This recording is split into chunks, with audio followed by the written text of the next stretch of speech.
पक्षाची निवडणूक आहे. सत्ताधारी पक्षानं त्यांचा विरोध जाहीर केला की जे ग्रस्त महाराष्ट्रात सध्या राज्य आणि विरोधी पक्षाचे अनेक सरकारी एकत्र बसून स्वदेशी खाजगी होते, त्याच्यामध्ये राहुल गांधी होते, त्याच्यामध्ये मी होतो आणि अन्य पक्ष जे आहेत ऑपोजिशनचे ते सगळे त्या ठिकाणी होते. 2-3 नावाची चर्चा केली आणि एका नावावर एक वाक्यता केली. त्याची होते जी एकेकाळी सुप्रीम कोर्ट किंवा हायकोर्ट याच्यामध्ये जज होते. त्याचा फॉर्म आम्ही भरलेला आहे. महाराष्ट्राच्या मुख्यमंत्र्यांनी मला कॉन्टॅक्ट केलं आणि मला सुचवलं की हे जे उमेदवार आहेत आजच्या सत्ताधारी पक्षानं आपल्या पुढे दिलेत, त्या उमेदवारांना तुम्ही लोकांनी मदत करावी. का तर ते महाराष्ट्राचे राज्यपाल आहेत आणि महाराष्ट्राचे राज्यपाल असल्यामुळे महाराष्ट्राच्या मतदारांनी आपल्या राज्यपालाला मतदान करावं ही विनंती त्यांनी मला केली आणि नंतर कळलं मला उद्धव ठाकरे नाही केली. मी त्यांना सांगितलं शक्य नाही. नंतर मला कोणतं विचारलं का शक्य नाही, तर शक्य नाही सरळ सरळ आहे की आमच्या विचाराचे नाहीत. पण त्याहीपेक्षा ते झारखंडला राज्यपाल होते. झारखंडला राज्यपाल असताना झारखंड हे राज्य आदिवासींचं राज्य आहे. आदिवासींची संख्या सर्वत्र तिथं जास्त आहे. तिथं मुख्यमंत्री हेमंत सोरेन हे काही वर्ष आहेत. त्यांचं एक केस झाली. त्या केसच्या संबंधी किंवा अन्य कामासाठी सोरेन मुख्यमंत्री हे राजभवनमध्ये राज्यपालांना भेटायला गेले आणि तिथे ते भेटायला गेल्याच्यानंतर ह्या ज्या एजन्सीज असतात CBI, ED त्यांना त्या ठिकाणी पाचारण केलं. कुणी केलं माहिती नाही, पण ते सगळे आले आणि राजभवनला राज्यपालांच्या समोर मुख्यमंत्र्यांना अटक केली. असं ऐतिहासिक उदाहरण कधी यापूर्वी घडलं. मुख्यमंत्री सांगत होते की राजभवनात मला अटक करू नका, मी बाहेर येतो, रस्त्यावर अटक करा, माझ्या ऑफिसमध्ये येतो तिथं अटक करा, माझ्या घरी येतो तिथं अटक करा, पण राजभवनात करू नका. पण असे जे महाराष्ट्राचे राज्यपाल आहेत आणि उमेदवार आहेत त्यांच्या उपस्थितीमध्ये राज्यपालांच्या राजभवनामध्ये मुख्यमंत्र्यांना अटक केली गेली. याचा अर्थ सत्तेचा वापर कसा केला जातो याचं हे धडधडीत उदाहरण आहे. आणि म्हणजे अशांच्याकडं अशांच्यासाठी मताची अपेक्षा करणं आम्हाला योग्य वाटत नाही. आम्हाला माहिती आहे, मतांची संख्या माहिती आहे. मतं एकंदर जी आहेत राज्यसभा आणि लोकसभेची ती आमची कमी आहेत. त्यामुळे त्याच्या निर्णयाची चिंता आम्हाला नाही. पण तत्त्व म्हणून सुद्धा म्हणजे राज्याच्या मुख्यमंत्र्यांची जी विनंती होती ती स्वीकारणं शक्य नाही आणि त्याची कारवाईसुद्धा मी आपल्याला सांगितलेली आहे. ठीक आहे. आपसे मुख्यमंत्री साहब ने कांटेक्ट किया, आज भी उन्होंने प्रेस कॉन्फ्रेंस में कहा कि महाराष्ट्र के राज्यपाल रहे हैं सीपी राधाकृष्णन और उनको वोट करना चाहिए एनसीपी शरद पवार ग्रुप को। आपको फोन किया था और उन्होंने कहा कि आपसे रिक्वेस्ट की है। ये तो मैंने कहा शुरू है ना कि भाई मुझे देवेंद्र फडणवीस का टेलीफोन आया था और उन्होंने रिक्वेस्ट की कि जो उनका कैंडिडेट है वो यहाँ के राज्यपाल है और महाराष्ट्र का राज्यपाल होने के बाद हम सब लोगों को उन्हें मदद करनी चाहिए, वो करिए कि जिसका स्वीकार करना हमें पॉसिबल नहीं था.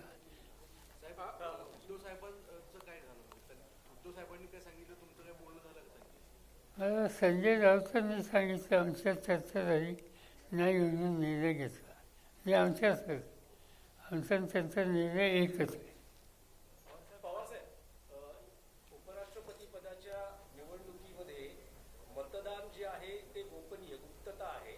तर अशा वेळेस एनडीएकडे आवश्यक संख्याबळ आहे, तरी तुम्हाला असं वाटतं का की गुप्त मतदान असल्यामुळे तुमच्या उमेदवारांचे विजयाचे किती नाही, असं आहे की मतांची संख्या जर बघितली राज्यसभा लोकसभा तर ती आमच्यापेक्षा त्यांची जास्त आहे. त्यामुळे बाकीचे उद्योग आम्ही काही करत बसणार नाही आणि त्या चौकशीच्या बाहेर जाणार नाही. आमची जी मतं आहेत ती आमची ठरलेली मतं जी आम्ही दिल्लीला द्यायचा निर्णय घेतला त्यांना पडतील. दुसरीकडचं काय होईल हे त्यांचं त्यांनी बघावं. याला जोडून एक असा प्रश्न आहे की दोन्ही उमेदवार हे दक्षिणेतले आहेत.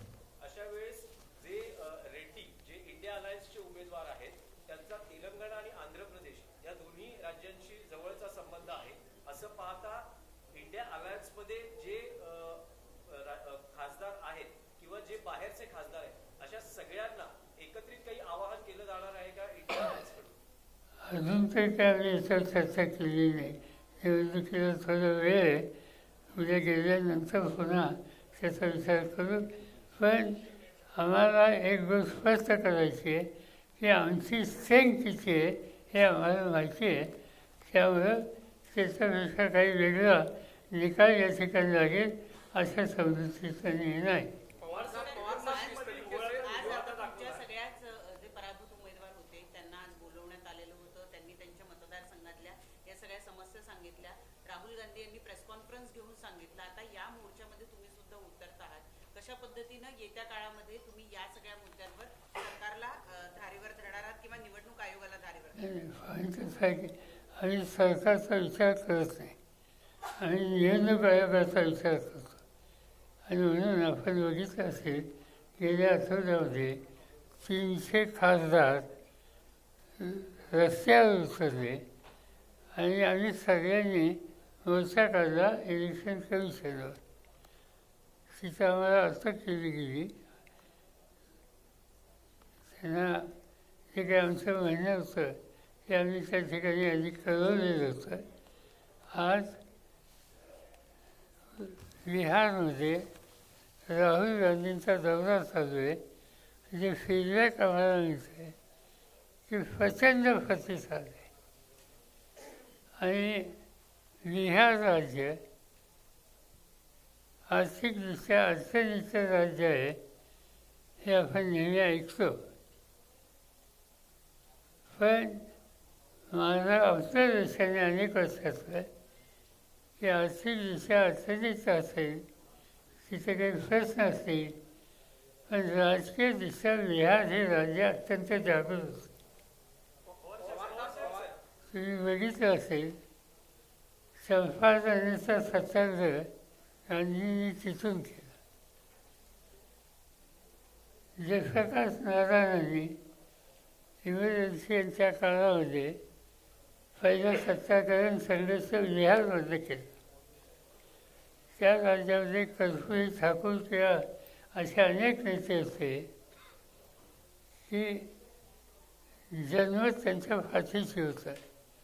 आणि आज मतांच्या प्रश्नाबद्दल जो इश्यू निर्माण झालेला आहे आणि इलेक्शन कमिशन त्याच्यामध्ये स्वच्छ भूमिका घेत नाही, त्याच्याबद्दलचा विचार ठिकठिकाणी मांडायचं ठरवलं आहे आणि त्याची सुरुवात बिहारपासून झालेली आहे.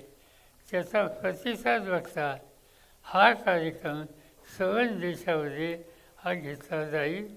प्रश्न एकच आहे की निवडणूक आयोग ही स्वतंत्र इन्स्टिट्यूशन आहे. तिची एक त्याचं जे कॅरेक्टर आहे ते कॉन्शियसली जतन करण्याची जबाबदारी त्यांच्या असताना ती झाली नाही अशी तक्रार लोकांची आहे. बिहार के भीतर जिस तरीके से SIR के मुद्दे पर विपक्ष लामबंद है, लेकिन दूसरी तरफ सरकार कह रही है कि पार्टी हमारी ही सरकार बनेगी और हम वहाँ पर काम कर रहे हैं. आज भी प्रधानमंत्री बिहार जाकर आए. ठीक है, वो तो कह सकते हैं हमारी सरकार बनेगी, ये उन्हें कहने में नहीं क्या बात है, वो तो कहेंगे. इलेक्शन कमिशनला हे पुरावे जे आहेत, राहुल गांधींच्या वेळेस सुद्धा इलेक्शन कमिशनने प्रेस कॉन्फरन्स घेतली. आता तुम्ही हे अधिकृतपणे पुरावे देणार आहात का इलेक्शन कमिशनकडे, कारण की ते पुरावे मागतायत. ते आम्ही आणखी सखोल अभ्यास करतो तिथं. आम्हाला 2-3 आठवडे अजून लागतील.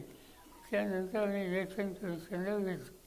आमची काही फारशी अपेक्षा नाही, कारण इलेक्शन कमिशनला राहुल गांधी यांनी सगळे इश्यूज मांडल्यानंतर जी प्रतिक्रिया त्यांनी दिली, ती प्रतिक्रिया बघितल्याच्यानंतर त्यांच्याकडून इथं काही वेगळं सहानुभूती किंवा योग्य निर्णय होईल असं दिसत नाही. ते जे पुन्हा पुन्हा सांगतात शस्त्र द्या, तसंच राहुल गांधींनी स्वच्छ सांगितलं की पार्लमेंटच्या सभासद म्हणून मी शपथ घेतलेली आहे, आणखी याची काही वेगळी आवश्यकता नाही.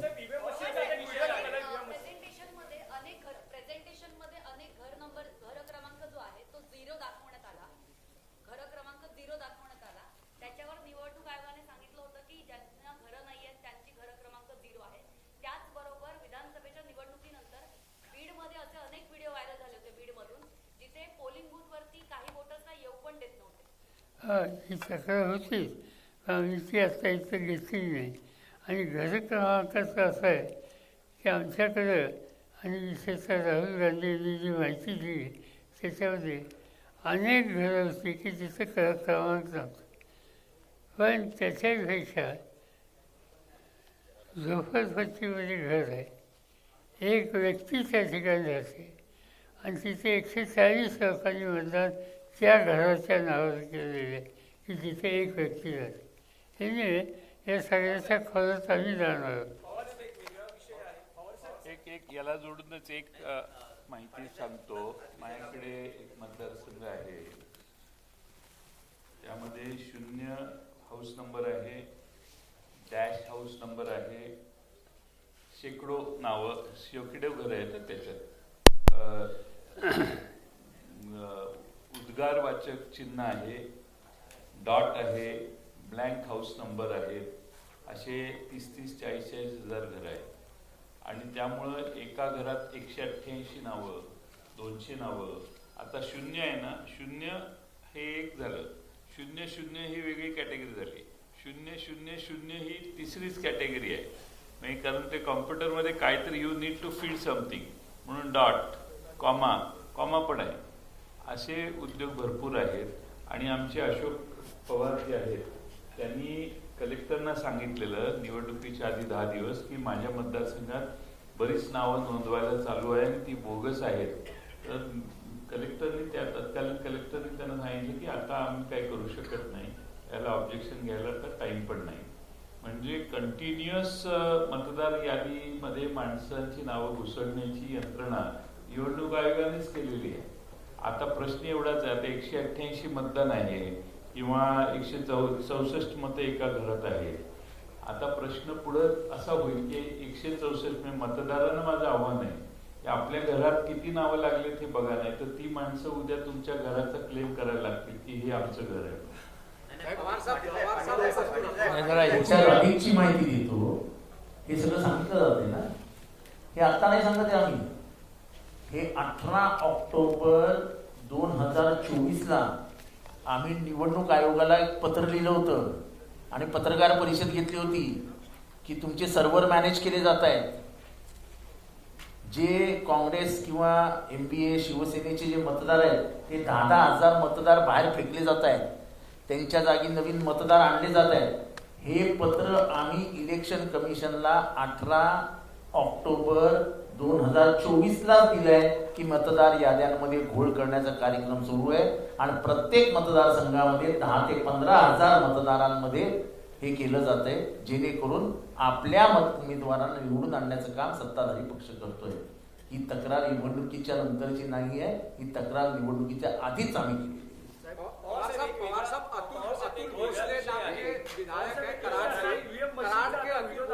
विधायक हैं, आज उन्होंने दावा किया कि पृथ्वीराज चौहान के परिवार के 15-20 एक्स्ट्रा या डबल नाम के वोटर्स आइडेंटिफाई किए हैं, जिस पर CM ने कहा कि अब विपक्ष को इसका जवाब देना चाहिए. ठीक है, देखेंगे. 15-20 ये तो कोई मेरे घर में 15-20 हो सकता है. हम 150 के बाद या 18 के बाद और 15 बाद इसमें फर्क है. ये अच्छी बात है, ये अच्छी बात है कि देवेंद्र फडणवीस भी मान गए कि वोटर लिस्ट में धांधली होती है और यही हम चाहते हैं. और हम कहते हैं उनको अगर ये ऑब्जेक्शन होगा तो उन्होंने भी हमारी ये जो प्रयास जो चालू है उसमें जुड़ जाना चाहिए और इलेक्शन कमीशन को लाइन पे लाने की जरूरत जो है उसमें सहभाग होना चाहिए. Last question. प्रभागीय रचना जी आहे मुंबई महानगरपालिकेची ती आता सुरुवात होणार आहे. त्याच्यामध्ये पण विरोधकांचा काही आक्षेप असणार आहे का? प्रभागीय रचना करताना सुद्धा काही होऊ शकतं. रचना ही सरकार पुरस्कृत असते. आयुक्त हा सरकारी नोकर असतो. मी स्वतः ठाण्यामधली प्रभाग रचना बघितलेली आहे. 2017 साली केलेली प्रभाग रचना ही नेत्यांच्या घरात बसून आयुक्तांनी केलेली आहे. त्याच्यामुळे प्रभाग रचना ही स्वतंत्र पद्धतीने करण्याचं काम निवडणूक आयोगाने करावं असं 4 महिने अगोदर त्यांना मी पत्र दिलेलं आहे. कुठलीही प्रभाग रचना ही स्वतंत्ररित्या केली जात नाही, त्याच्यावर प्रचंड सरकारचा दबाव असतो असा आमचा आरोप नाही, तर ते मी पुराव्यानिशी सिद्ध करून देईन. चला, थँक्यू.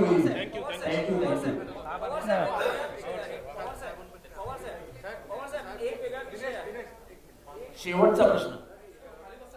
मतदार याद्यामध्ये जे यंत्रणा काम करते, मतदार याद्या करण्याच्या त्या सगळ्या महसूल यंत्रणा किंवा ग्रामविकास खात्याच्या अंतर्गत यंत्रणा काम करतात.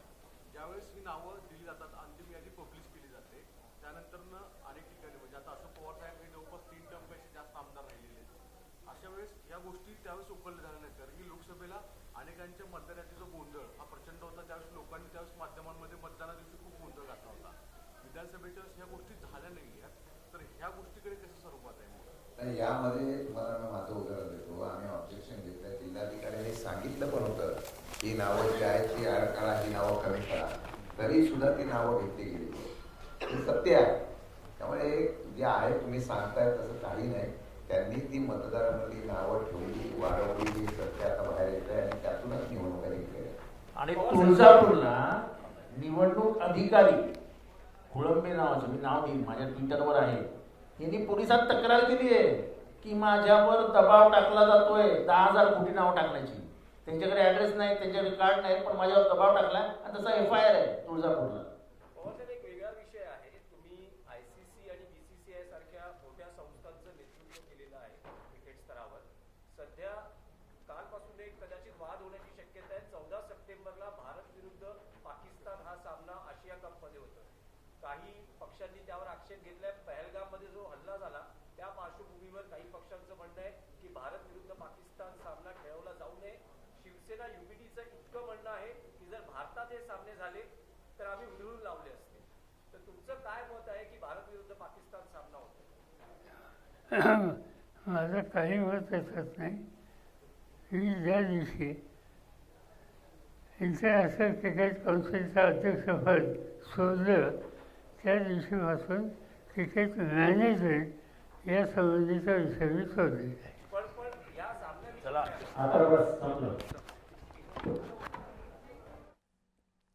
तर पवार गटाची पत्रकार परिषद सुरू होती आणि यावेळेस विधानसभा निवडणुकीमध्ये महाराष्ट्रामध्ये मोठ्या प्रमाणात मतदार यादीमध्ये घोळ झालेला आहे असं पवार गटाकडून सांगण्यात आलेलं आहे. निवडणूक आयोगाला पत्र लिहिलं होतं असं आव्हाडांनी म्हटलंय. 2024मध्येच ऑक्टोबर 2024मध्येच निवडणूक आयोगाला हे पत्र दिलं होतं असंही पवार गटाकडून सांगितलं गेलंय. तर जयंत पाटील यांनी त्यांच्या मतदारसंघात एका घरात 200 नावं कशी काय असा सवालही उपस्थित केलाय. मतदार यादीतील घोळाबाबत आयोगाला आधीच माहिती दिली होती असंही पवार गटाकडून सांगण्यात आलंय. सध्या राहुल गांधी यांनी देशभर या संदर्भात रान उठवलेलं आहे आणि या पार्श्वभूमीवर पवार गटाची ही पत्रकार परिषद पार पडली आणि या पत्रकार परिषदेमध्ये पवार गटाकडून सुद्धा काही आक्षेप हे घेतले गेले.